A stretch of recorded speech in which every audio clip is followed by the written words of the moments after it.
Ladies and gentlemen, welcome to your information about the Steam Summer Getaway Sale. This is Hold On To Your Butts Steam Summer Sale Day 6. Let's just jump right into it with Football Manager 2013. I don't know a whole lot about the Football Manager series. I'm not a real big fan of the sports team manager games. I do like sports games. I'm not a real big fan of not playing the sport that's featured in the game.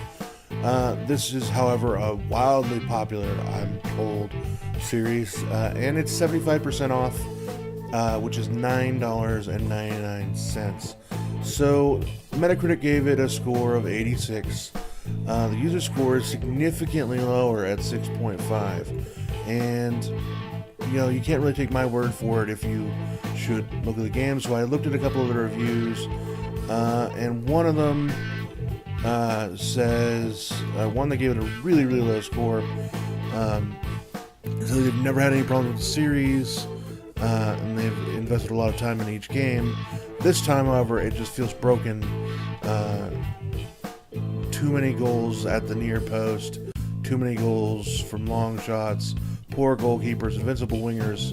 All of this adds up to an unenjoyable experience. This person gave it a 2. Another person says it's just just terrible training mode, ruining the possibility of developing your players in a way you want to do it.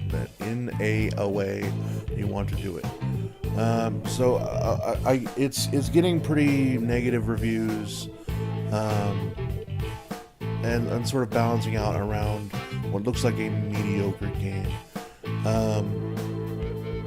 So if you're a fan of this franchise, you might already have the game. If not, and you are a fan of the franchise and you just thought that $39.99 was too much for you, well, it's now available for $9.99. Go ahead and pick it up if it's your bag. Moving on to games I know a little bit about. Devil May Cry is 50% off. Despite having a terrible name, the game is pretty fun. I liked it a lot. It did get a Metacritic score of 85, user score of 6.4, so it's significantly lower ranked by users. I really liked the game. I liked how fluid it was. It's developed by Ninja Theory, $24.99 on that one. For $24.99, and being that users, I really liked the game, but I have a tendency to buy everything. So if you're not like me and you buy every single game that comes out, you might want to wait until the next sale to pick this one up, unless you are just a gigantic Devil May Cry fan. And if you are doubly a Devil May Cry fan, well, this is the game for you, because it's the redundantly named Devil May Cry for $24.99. Moving on, Rising Storm is a sort of expansion pack, total conversion of Tripwire's Red Orchestra 2 Heroes of Stalingrad. I'm a real big fan of Heroes of Stalingrad. I haven't gotten a chance to play this game because it literally came out like a month and a half ago. It was developed in conjunction with, by Tripwire, sort of in conjunction with the modding community. So it's not just a game that the Tripwire put out. It's a standalone. I guess it's a little hard to explain what it is. But what it is the Pacific campaign for World War II. It's everything that you loved in Red Orchestra 2, if you were a fan of that, is still there. There's also a lot of new weapons that were specific to America and Japan, used in the Pacific Theater during World War II, such as the Type 38 rifle, the M1 Garand. It's I haven't had a chance to play this game, but like I said, if you like Red Orchestra 2 and you want to play a little bit more in that universe, or with that feel, but you want to play something a little bit different, this is definitely a good pickup. It's 50% off, $9.99, and it's pretty darn new. So I definitely give this one a go at $10. It's not a bad deal, and like I said, Red Orchestra 2: Heroes of Stalingrad was a fantastic game. The Secret World. What can I say about this game? It's a fantastic concept that was dragged down by just the game itself not being very good.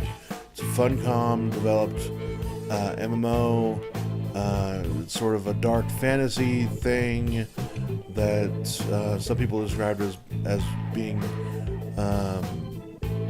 very within the Lovecraft universe. That's not quite true, but it tries to focus on things around that. It's the idea of it when it first came out was that that all the conspiracy theories and legends and hoodoo and voodoo were real, and you were living in this world. It's also based around the idea of no real sort of like leveling, or what was the idea that I got from it when it came out.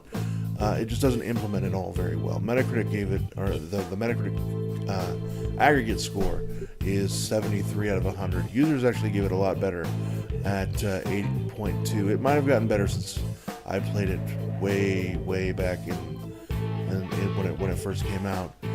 It's also changed a little bit in that you buy it once and then you don't have to subscribe to it anymore. There are downloadable content or episodes for it, I think they call it, that have been and are coming out, that if you are a subscriber and are still paying money for the Secret World, you'll be getting those for free. If not, they call them monthly updates, but if you're a subscriber, you get them for free if you can continue to subscribe, which is no longer necessary. But if you are one of the free players that have just bought the game and no longer subscribe, it's paid for.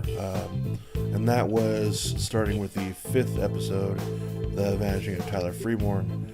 I think we're still waiting to see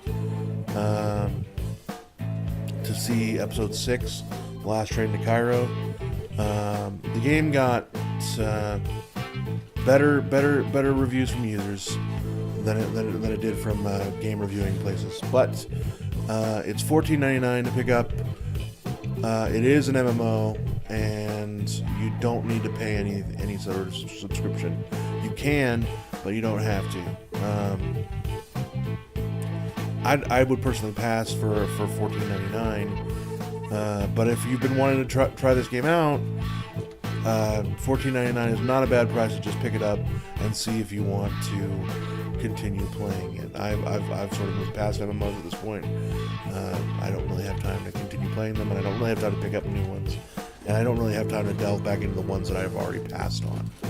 System Shock 2, developed by Irrational Games, is BioShock was the spiritual successor to this game.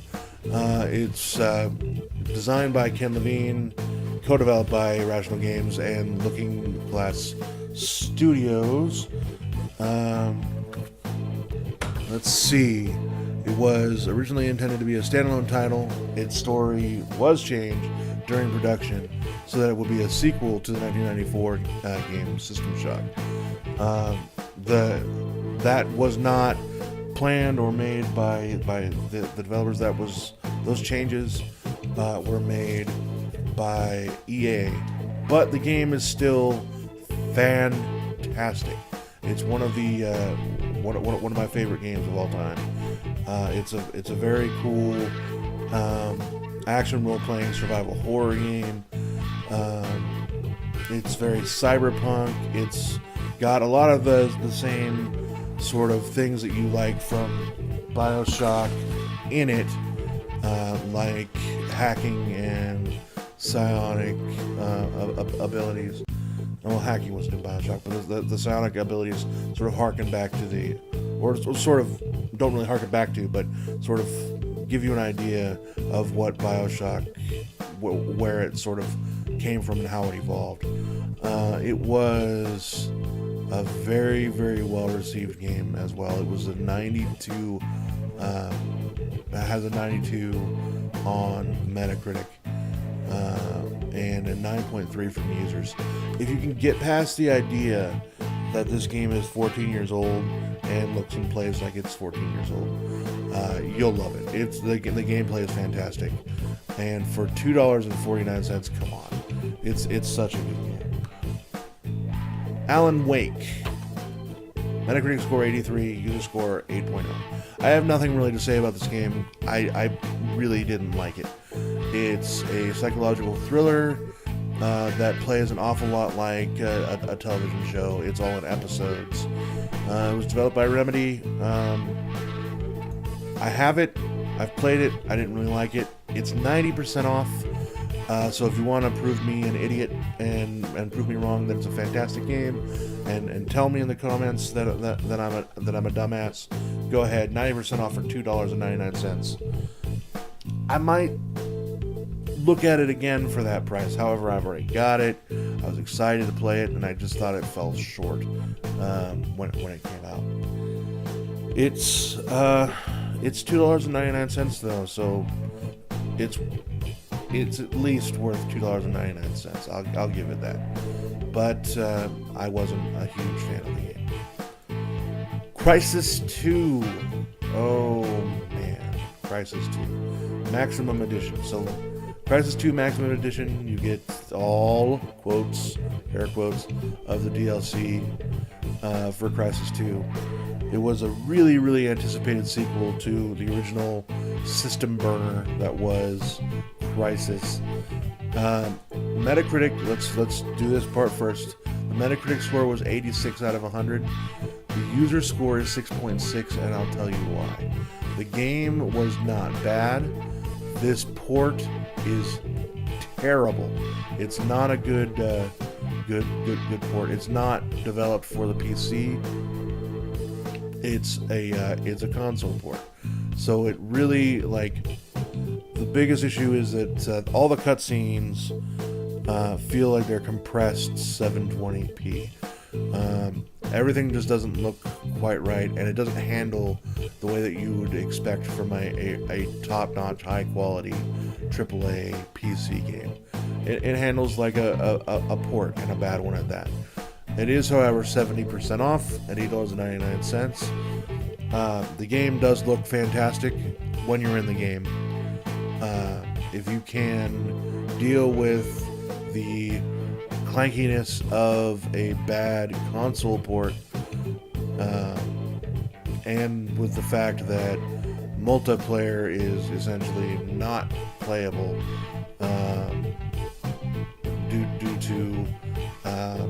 primarily due to hackers, and also a significant amount of bugs. And if you can deal with a high-end, graphically amazing game that has no DirectX 11, then I'd pick it up for $8.99. It's still a Crysis game. The single player is still fantastic, but for a PC game where you expect a lot, it's not a good console port. Orcs Must Die 2. Buy this game now. Orcs Must Die 1 was fantastic. Orcs Must Die 2 is more of the same with co-op added. It's 75% off, $3.74. Robot Entertainment, thank you for these games. I freaking love them. It is a tower defense where you're in the action as well. It's just brilliant. I love this type of games. I'm a huge fan of this game. I'm a huge fan of Sanctum.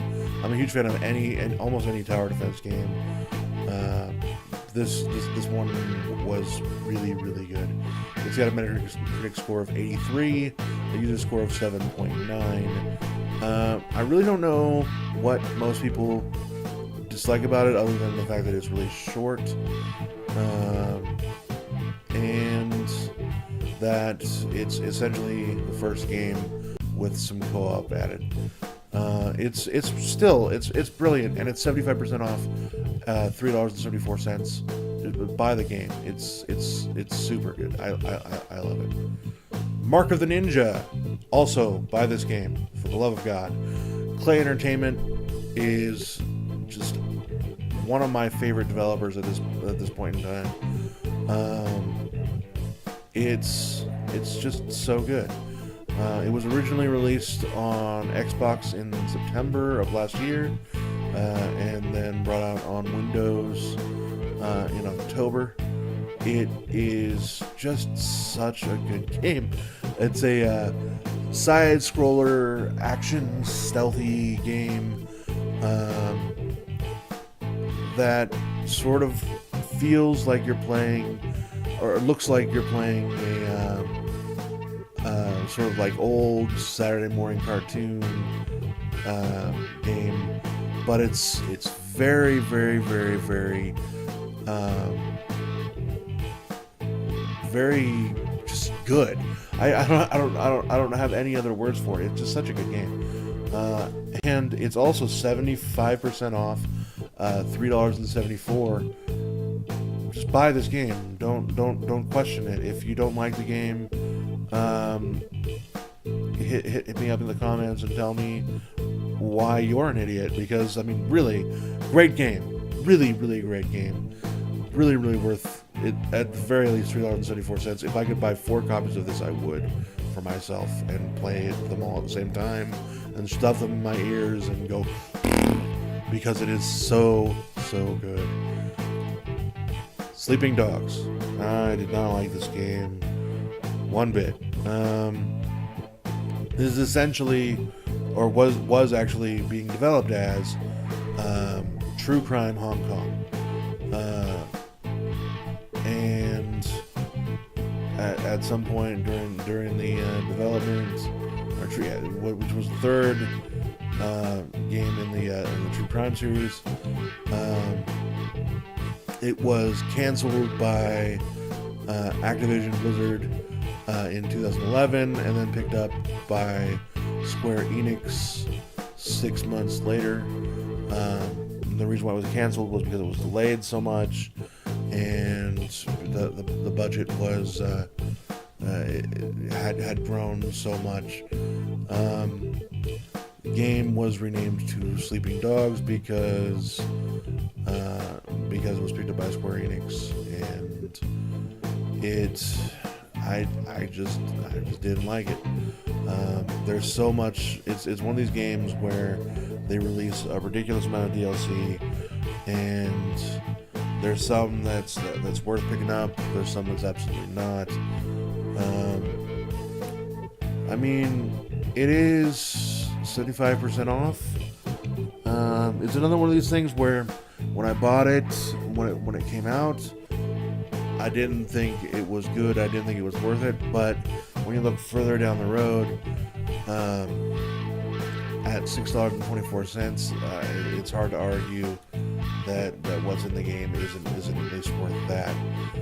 It's got an 81% Metacritic score, 8.2 user score. So the control's not very good. And a lot of people, I mean, obviously you're going to find people comparing it to the GTA games because it's an open world game where you fight and kill a lot of people. The world is very vibrant, I'll give it that. It looks really nice, but it just wasn't. It just didn't feel like a good game. It didn't feel like it was any fun. And let me bring you one person's gripes. fighting system was decent. The racing modes weren't terrible. I'll agree with that. And it was a very good looking game. The look of the city was really cool. It did feel a little restrictive to me, a little bit close. The vehicles control really badly, and there's not like a whole lot of the sound is pretty off too. That is it about this game. 75% off, $6.24. For $6.24, it's hard to say no to. I can't recommend it as a game that I would say buy. I wasn't a fan of it. So the big standouts in today's sale for me would be System Shock 2, Orcs Must Die 2, and Mark of the Ninja. They're all 75% off. They're all under $4 each, and they're all seriously fantastic games.